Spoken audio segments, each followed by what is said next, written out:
I'm going to let you in on an open secret. I have no talent in mixing music or t-shirt design. I cannot do an English accent, Irish accent, or Afrikaans accent to save my life. Nor do I have the vocal range to give you the deep-voiced opening you hear at the start of each episode. The good news for me is there is always Fiverr. Fiverr.com allows you to hire freelancers for sometimes as little as $5 to do tasks that you have to get done for your business. Or sing happy birthday to your spouse in ways that are impossible for you. Or, honestly, the list could go on. Help yourself and help the show by using the link I provide in the show notes to see if Fiverr's freelancers can help you. Or if you have anything to offer Fiverr. My show was not possible without Fiverr. Some meaningful work in your life may now become possible with Fiverr. Go ahead and open the link in our show notes right now. Now, on to our show.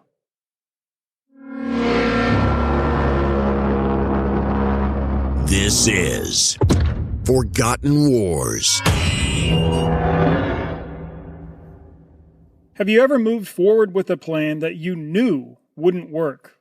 Or let me put it this way. Have you ever moved forward with a plan that you thought could probably end with you and everyone involved being humiliated? Depending on your field or even your life circumstances, your answer may be very different from another listener's answer. What I and probably a lot of other high school teachers can tell you is that time constraints or poor leadership above us or impossible circumstances, or even our own incompetence in one area or stage of our careers made moving forward with a day's unworkable plan unavoidable at some point. For other listeners in different careers, moving forward with a plan you think probably won't work, or at least has more than a small chance to fail, would be unthinkable. All the varied experiences we bring to the table as you listen to this episode could make what happened all the more interesting. A quick aside, the Afrikaner's pronunciation for Johannesburg is quite different, so I'm going to go with the English pronunciation to confuse less of you, since this town gets mentioned so much from here on out. Diamond giant and Cape Colony Prime Minister Cecil Rhodes and mining house giant Wernher-Beit concocted a plot to spark an Uitlander uprising in the Transvaal's southernmost gold mining town of Johannesburg. This uprising would be supported with a small army led by Dr. Leander Starr Jameson. The small army was littered with men eager to repay the humiliation the wars had wrought on the British at Machuba. 4 months before the raid, Cecil swelled with confidence in a secret letter to Wernher-Beit. Rhodes wrote, quote, "Johannesburg is ready. This is the big idea which makes England dominant in Africa. In fact, gives England the African continent." End quote. Days before the raid, Rhodes and Beit's boots on the ground saw things much differently. Pakenham writes, quote, "Johannesburg was not ready. That was the message of the last 6 code telegrams to Dr. Jameson. They confirmed his fears. So did a verbal report from Major Heaney, the special messenger sent by the Johannesburg Reform Committee, the leaders of Rhodes's and Beit's revolutionary movement in the Transvaal. The flotation, as they called the rising in which they proposed to seize Johannesburg, was going to be a flop. The revolutionaries were in a funk. Dead against flotation. Fiasco. You must not move. Too awful. Very sorry. Jameson paced outside his tent for 20 minutes, mulling over the despondent telegrams. Then Jameson decided. The raid was on. No matter what. He would kick the burghers all round the Transvaal. End quote. Many of you know how this story ends. But how did this specific part of our story start? Under the British flag, you will have everything you desire. But that flag will continue to fly over the land. A Over the land, maybe. Over the people, never. You will see me in the field, fighting for our independence, long after you and your party who make war with your mouths have fled the country. I don't think the Boers will have a chance. Disarm your blacks. Act the part of a white man in a white man's war. Civilized war is awful. The year 1895, a year of confrontation, a year that set some patterns of interaction between the British and the Transvaal, or at least it appeared that some patterns of interaction were set in stone. You heard in episode 1.17 about the Transvaal finally gaining access to the coast through the Netherlands South Africa Railway Company's acquisition of Delagoa Bay. That railway monopoly completed its link to the Delagoa Bay in December of 1894. From then on, Creer and Company escaped depending solely on British-friendly ports. But Creer would leverage this for far more. Even though less than half of the Transvaal's imports and exports traveled across this link to the Delagoa Bay, this link proved cataclysmic for intra-South African shipping. For the previous 2 years, Cape Town enjoyed a virtual monopoly over railway traffic to and from the Rand, to and from Johannesburg, where Transvaal gold mining was concentrated. Cape imports increased in value by 50%. This enriched the Cape Colony's government revenues. But the Delagoa Line, and eventually the Durban Line, siphoned off significant railway traffic between Cape Town and Johannesburg. Former Cape Town traffic only needed to travel half as far, either to the Delagoa Bay or eventually to the Natal port city of Durban. The Netherlands Railway Company previously violated at least the spirit of the London Convention when it banned all imports from England on its railway lines. On the other hand, German imports moved much more freely and cheaply along the monopoly's lines. But sparks really began to fly when the Netherlands Railway Company began to charge much higher rates on railway traffic coming from the Cape Colony and prohibited all Cape locomotives from shipping beyond the Vaal River. Instead, these Cape locomotives had to disconnect their trains of goods so that the Netherlands Railway Company locomotives could take the trains the rest of the way. It shouldn't surprise any of you to hear that Creer and Company explicitly encouraged this railway monopoly to implement these policies. Nor will it probably surprise any of you that Cape Colony Prime Minister Cecil Rhodes warned against such policies in October of 1894. But when the Netherlands Railway Company implemented these anti-Cape policies in early 1895, Cape merchants made a countermove. Cape merchants paid for their goods to be shipped right up to the Transvaal border. Then what? Those Cape imports were then placed onto ox wagons that crossed the Vaal River at the drifts. Drifts are a shallow part of a river that can be easily crossed. This ox wagon measure allowed these Cape merchants to avoid paying the exorbitant Netherlands Railway Company rates and remain competitive enough to keep a substantial share of the Rand's growing traffic. So far, at least ostensibly, this clash was between private forces, between the Transvaal's railway monopoly and Cape Colony merchants. Then, a conference convened in Cape Town in April of 1895 to come up with a more sustainable solution for railway rates. The conference went nowhere. The South African Republic and Natal stuck together while the Cape and Orange Free State did the same. Then Creer ratcheted things up by declaring that the drifts would be closed as a point of entry for imports beginning October 1st, so no more ox wagon transport. At this point, the Cape government pointed out that Creer closing the drifts would be an obvious breaking of the London Convention. The London Convention of 1884 prohibited the Transvaal from discriminating against imported goods from British dominions. Then, Lord Salisbury's Conservative Party swept into power in the British House of Commons in June 1895. Prime Minister Salisbury installed Joseph Chamberlain as his colonial secretary. Yes, the same Joseph Chamberlain who served over a decade before in the Liberal Party leader William Gladstone's cabinet. Salisbury and Chamberlain gave the Cape Colony its full support and demanded that Creer cease this violation of the London Convention. When Creer refused to even respond, the British, with Cape Cooperation, dropped an ultimatum on November 4th. Open up the drifts or face British military might. Creer and company ultimately backed down and opened up the drifts. This whole drifts crisis would prove totally unnecessary on Creer's part. Why? Because when the line to Durban opened at the end of 1895, the Cape Railway line saw a steeper decline in traffic.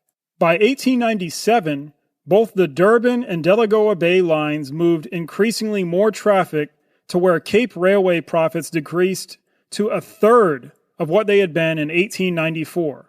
On top of that, the Rinderpest epizootic wiped out 95% of South Africa's cattle between 1896 and 1898. So ox wagon transport would have really been dealt a death blow at that point, without Creer having to do anything provocative. Cecil Rhodes appeared at the height of his powers as he worked to diminish and eventually get the Creer government replaced. Rhodes mobilized the powerful Afrikaner Bond Party and the British government against Creer to ultimately force Creer to stand down and end the drifts crisis of October-November of 1895. Schreiner and the Bond Party promised Afrikaner support for British force against the Transvaal if necessary. The Orange Free State definitely did not stand with the other Boer Republic during this drifts crisis. So to put it bluntly, Creer failed miserably to gain Afrikaner support in the Cape Colony or the Orange Free State during the drifts crisis, but succeeded at isolating the Transvaal for a time. But Cecil Rhodes, Joseph Chamberlain, and many in the British government learned the wrong lessons from the drifts crisis. Ian Smith writes, quote, "The peaceful resolution of this crisis encouraged Rhodes, Chamberlain, and the British government to believe that Creer would always climb down if firmly summoned." End quote. Rhodes was already plotting to overthrow the Creer government before the drifts crisis, but planning for what became the Jameson raid continued during and after the drifts crisis. So why did overthrowing the Creer government in the South African Republic appeal so much to Rhodes? Many of us fans of history are already familiar with Rhodes's Cape to Cairo dream, his dream of a British Empire in Africa that stretched continuously from South Africa to Egypt, from Cape Town to Cairo. Cecil Rhodes famously said, quote, "I would annex the planet if I could," end quote. Many of you will recall from episode 5 these words about the Anglo-Saxon race that I read from Cecil's 1877 confession. Quote, "We are the finest race in the world, and the more of the world we inhabit, the better it is for the human race." End quote. By 1890, Rhodes looked like he would succeed in at least seeing an imperial South Africa, a British-friendly South Africa. Through some other wars and machinations that are the subject of a lot of controversy, Rhodes's British South Africa Company colonized Matabele land, part of what we now know as Zimbabwe. This helped contain the Transvaal from the north.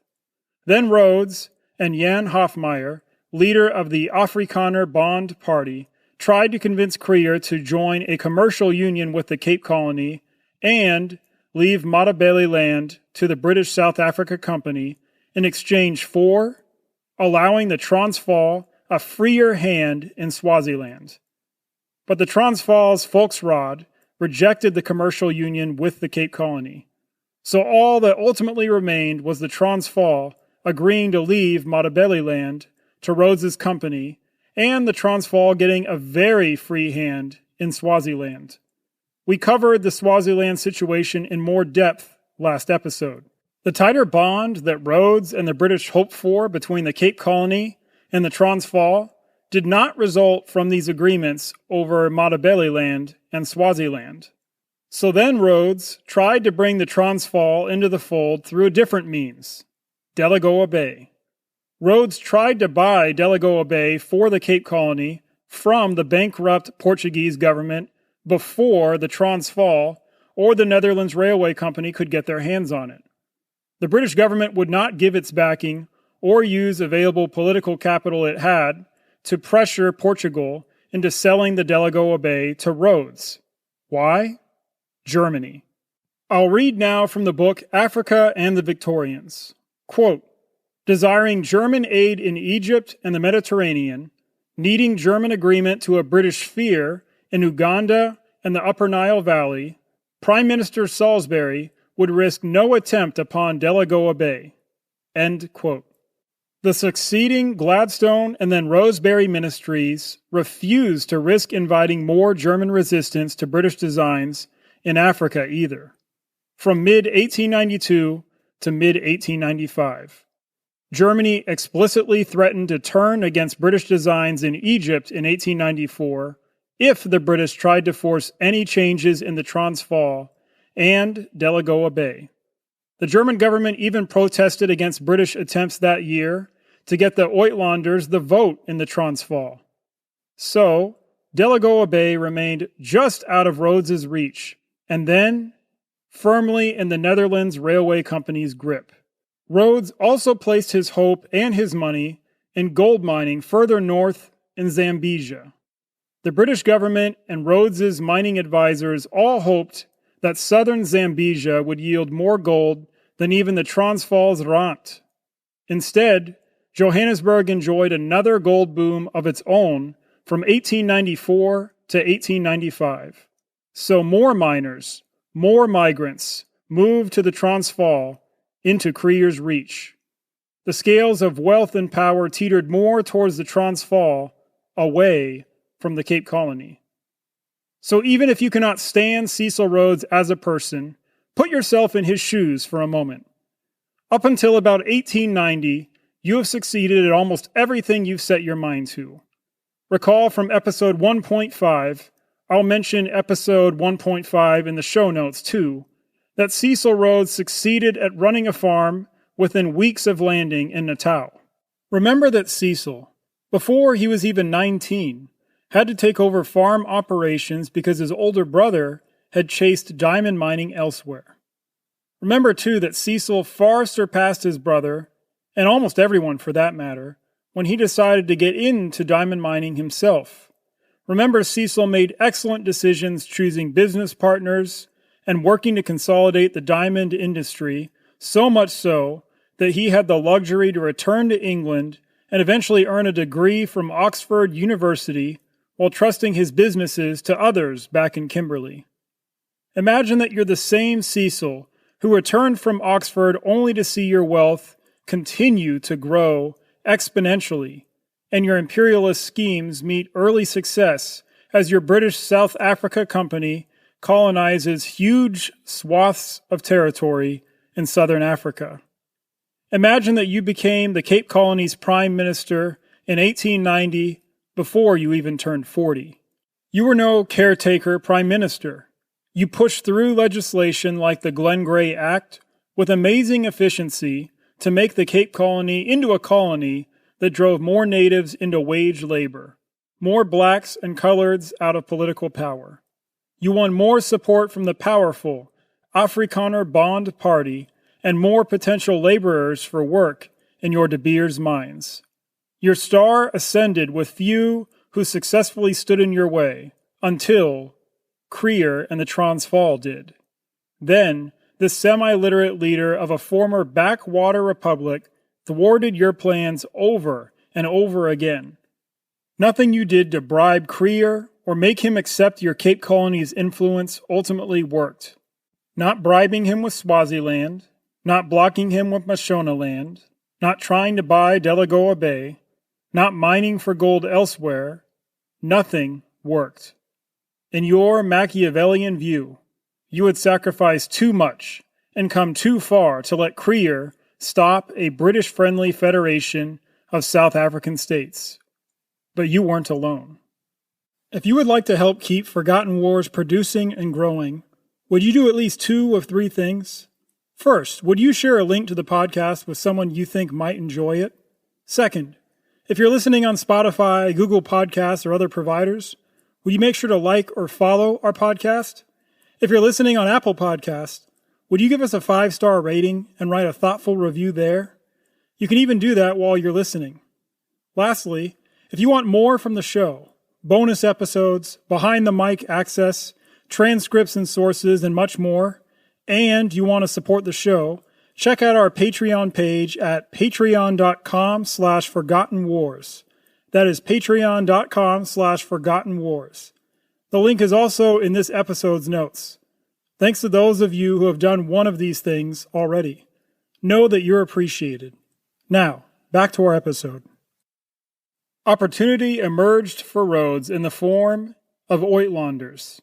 These European immigrants to the Transvaal, these migrant miners outnumbered Boers decisively.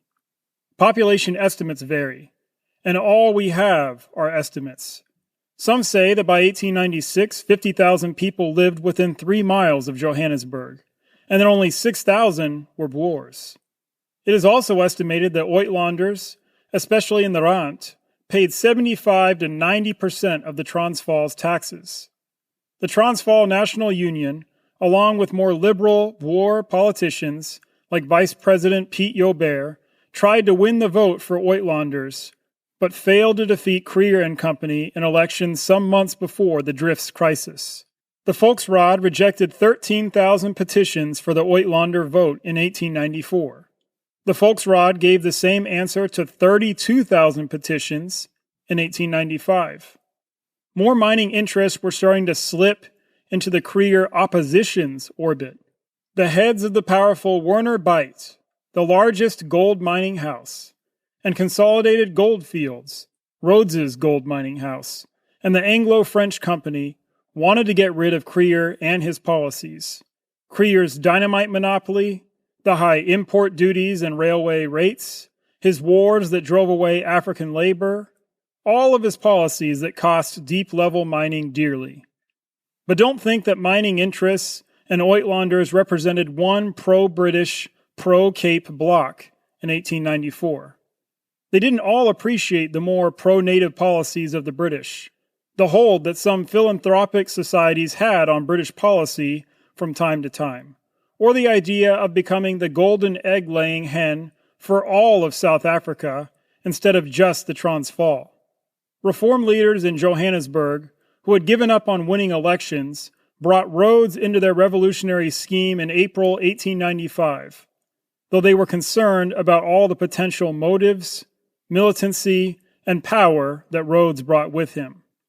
But these revolutionaries needed Rhodes to arm them, to finance them.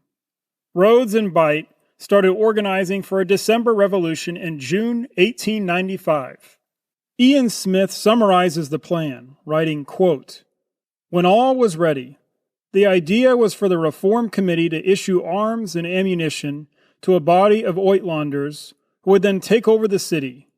There was also a plan to seize the arsenal in Pretoria. Jameson, equipped by the Reform Committee with a letter urgently asking for his assistance on behalf of thousands of unarmed men, women, and children, at the mercy of well-armed Boers, would ride with his force from the border to join the rebel Uitlanders in Johannesburg.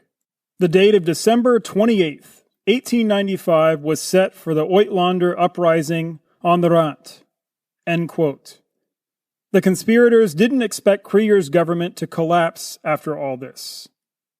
Conspirators plotted for a situation where the British High Commissioner, Sir Hercules Robinson, would intervene by demanding the revolutionaries and Kruger's side to submit to arbitration. Arbitration would lead to an election by every white man in the Transvaal, not just every Boer man. The British government would announce that it had a large army ready to land in South Africa. The uprising would hopefully lead to a replacement of Kruger's corrupt government without firing a shot. But the British colonial secretary we will introduce shortly thought that merely replacing Kruger's government with, quote, "an entirely independent republic governed by and for the capitalists of the Rand would be very much worse both for British interests in the Transvaal itself and for British influence in South Africa." End quote. So the British Colonial Secretary and Cecil Rhodes agreed that the British High Commissioner in South Africa, Sir Hercules Robinson, should annex the Transvaal after this uprising. Someone who criticized the British annexation of the Transvaal in 1877 became British Colonial Secretary just as the Jameson Raid's plans began to take shape. The uncle of the infamous Neville Chamberlain took office in June 1895. Ironically, Joseph Chamberlain entered office bent on imperial expansion and with as much power and latitude as any colonial secretary of the century. Within 2 months of taking office, Joseph Chamberlain granted what was eventually whittled down to a 100,000 square mile railway strip within Bechuanaland to provide Dr. Jameson a base to launch from. Chamberlain and British High Commissioner of South Africa, Sir Hercules Robinson, knew that an Uitlander uprising did not guarantee a British colony emerging from the Transvaal Republic's ashes, but thought there was a high probability of an anglicized, liberalized republic emerging. Rhodes, Chamberlain, and Robinson all gambled on the assumption that Kruger had so angered and alienated Boers in the Cape Colony and the Orange Free State that they would not turn against Rhodes and against the British if the Jameson raid was executed properly. Historian Bill Nasson described planning for the Jameson raid as an attempt to, quote, deal with the Transvaal without paying the price of all-out confrontation, a plot by stealthy and well-connected British interests both to mount an insurrection within and to invade the Republican state, end quote. Indeed, 2 additional British regiments were dispatched to the Cape Colony to prevent any German intervention in any ensuing revolution in the Transvaal. The Chamber of Mines failed for nearly a decade as an organization inside of the Transvaal. The Chamber of Mines failed to gain substantially better terms and conditions for the mining industry of Kruger's government. But on November 20th, 1895, the Chamber of Mines opened a new building in Johannesburg. Chamber of Mines President Lionel Phillips, quote, threw down the gauntlet to Kruger's government by demanding a fair voice for the Uitlander community and an end to the corruption of Kruger's government. Phillips declared that present policy will not do, and if continued, would lead to upheaval and could involve bloodshed. Phillips ominously said, quote, it is a mistake to imagine that this much maligned community will consent indefinitely to remain subordinate to the minority in this country, and that they will forever allow their lives, their property, and their liberty to be subject to arbitrary will. End quote. But it was all a fiasco from the start. Far fewer Uitlanders rallied behind the idea of revolution than the Johannesburg Reform Committee expected. Lionel Phillips and other leaders heard rumors that Rhodes was using the revolution as an intermediate step towards a British annexation of the Transvaal. When some conspirators learned on December 25th that Rhodes intended the uprising to happen under a British flag, those conspirators abandoned the uprising altogether. Ian Smith details more of the problems that stirred division within the Johannesburg Reform Committee. Quote, insufficient guns and ammunition, the abandonment of the plan to seize the Pretoria arsenal, the news that Jameson's force on the border was far smaller than had been envisaged, the absence of Beit, the head of the largest gold mining house, in the Cape, and the fact that it was Christmas and large numbers of Boers were gathering in Pretoria to celebrate communion and so would be at hand to assist Kruger's government, all contributed to the realization that any uprising would have to be delayed. End quote. Some reformists decided they would try to discuss their reform demands in a meeting with Kruger on January 6, 1896. So Rhodes and Jameson were both alerted via telegram to the need to postpone the coup.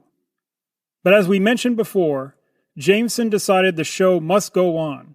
He wagered that if he succeeded in leading this uprising, he would be forgiven for his decision to move forward before everyone else was on board. There is much debate over whether Jameson moved forward with unspoken support from Rhodes. Others argue that Rhodes could not have stopped Jameson because telegraph lines between the two locations were closed. Others argue that the Jameson raid was planned by Rhodes, but that Rhodes, quote, lost control at the end and placed an impatient and headstrong Jameson in a position where he could and did act on his own initiative, end quote. What we do know is that U.S. President Grover Cleveland gave a message to the United States Congress on December 17th, threatening war with the British because of a border dispute between Venezuela and British Guiana. Wait, what does this have to do with South Africa?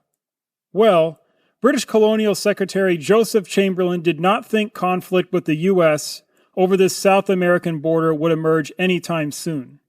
But Chamberlain believed the Johannesburg Reform Committee needed to wait a year or two before it attempted an uprising, or begin the uprising as soon as possible. But on December 27th, Chamberlain received word that Rhodes and Jameson had already received. The Uitlander uprising must be postponed. Chamberlain frantically contacted Rhodes via Robinson that Rhodes's British South Africa Company would lose its charter if Jameson launched the raid from Rhodes's 100-mile square strip of Bechuanaland. Chamberlain was too late. When Chamberlain found out that Jameson had already set out on his raid, Chamberlain promptly threw Jameson under the bus and repudiated Jameson. Rhodes appeared to realize the evening of December 29th that the Jameson raid was going to be a disaster. Rhodes declared to W.P. Schreiner the next day, quote, "It is true. Old Jameson has upset my apple cart. 20 years we have been friends, and now he goes and ruins me." End quote. Jameson had faced long odds before. He and 600 Rhodesian forces defeated 6,000 Matabele warriors 3 years earlier on behalf of Rhodes's British South African Company. Now, as 1895 drew to a close, Jameson led 600 men and boys, 900 less than originally planned, from Mafeking to start an uprising. This Rhodesian mounted force, complemented by over 100 Cape volunteers, rode 170 miles into the Transvaal, barely halting to sleep. But so many problems stood before them. Their raid had become an open secret. Creer said he knew about the possible uprising, but said his course was to, quote, "Wait until the time comes. Take a tortoise. If you want to kill it, you must wait until it puts out its head.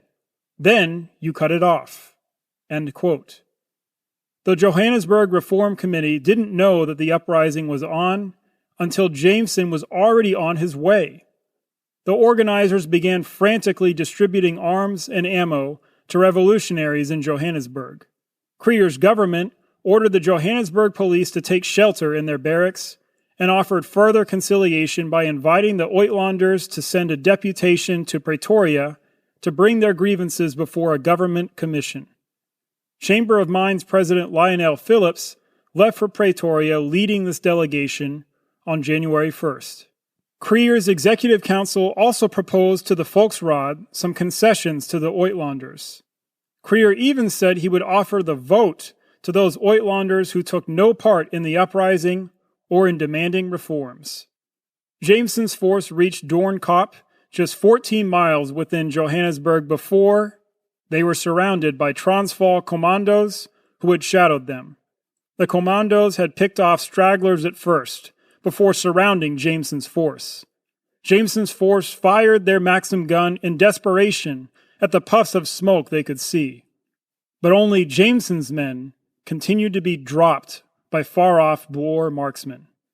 After 17 of Jameson's men died and 55 more were wounded, the white apron of an African servant girl was raised in surrender on January 2nd.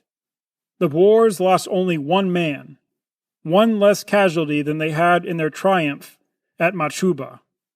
The humiliated Jameson wept while he was carted away to Pretoria. While Phillips and the Uitlander delegation were in Pretoria, they heard of Jameson's humiliation. of his arrest. Creer's government accepted Sir Hercules Robinson, British High Commissioner in Cape Town's offer to come to Pretoria and cooperate on a peaceful settlement. Robinson convinced the Uitlanders to comply with Creer's Executive Council's demand to surrender Johannesburg unconditionally. Creer then gave amnesty to Uitlander rebels, save the members of the Reform Committee, and offered the prospect of the Uitlanders getting to elect a municipal council for Johannesburg. Jameson's captured bag carried the names of all the members of the Uitlander Reform Committee. Those members were rounded up and incarcerated to await trial. Smith writes, quote, Creer handled the subsequent situation with considerable skill and forbearance. Jameson and his raiders were soon released into British custody to be subject to British legal processes of investigation. The leaders of the Uitlander Reform Committee were tried and sentenced under Transvaal law, 3 of them, including Lionel Phillips, receiving death sentences for treason. These sentences were then commuted, and within 6 months, most of those involved had had their fines paid for them by Rhodes, the total cost to Rhodes being some £400,000. These were then able to leave the country after promising to abstain from political activity for the next 3 years. The subsequent inquiries into the Jameson raid, in Cape Town and in London during 1896 to 1897, established that Rhodes was at the center of the conspiracy, but that Jameson had acted on his own initiative in riding into the Transvaal with his force in defiance of orders to wait. These enquiries, however, became a byword for exercises in damage control by those involved, and most especially by Joseph Chamberlain and the British government. Chamberlain emerged from what W.T. Stead called the lying in state at Westminster, officially cleared of being implicated in Rhodes's plot. In fact, it would seem that immediately after Rhodes arrived in England in February 1896, Rhodes and Chamberlain met and came to an agreement whereby, when he faced the official enquiry, Rhodes would accept full responsibility for the events surrounding the Jameson raid and avoid implicating Chamberlain, the British government, and its representatives. In return, Chamberlain undertook to see that the charter of the British South Africa Company was preserved. As a result of these events, Rhodes was forced to resign as Prime Minister of the Cape Colony and as Director of the British South Africa Company. End quote.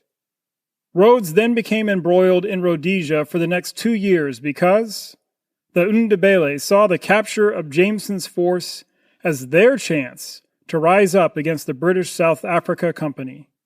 Rhodes's reputation as a type of Moses figure with the Afrikaners suffered dearly thereafter, earning enmity and suspicion from many like Jan Smuts thereafter. Rhodes rebounded too, though. He significantly influenced the pro-British party in the Cape Colony and sat back on the board of the British South Africa Company by 1898. Why?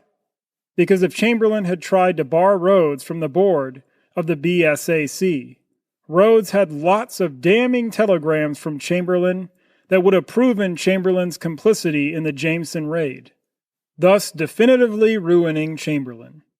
Jameson was released into British custody and greeted in England as a hero.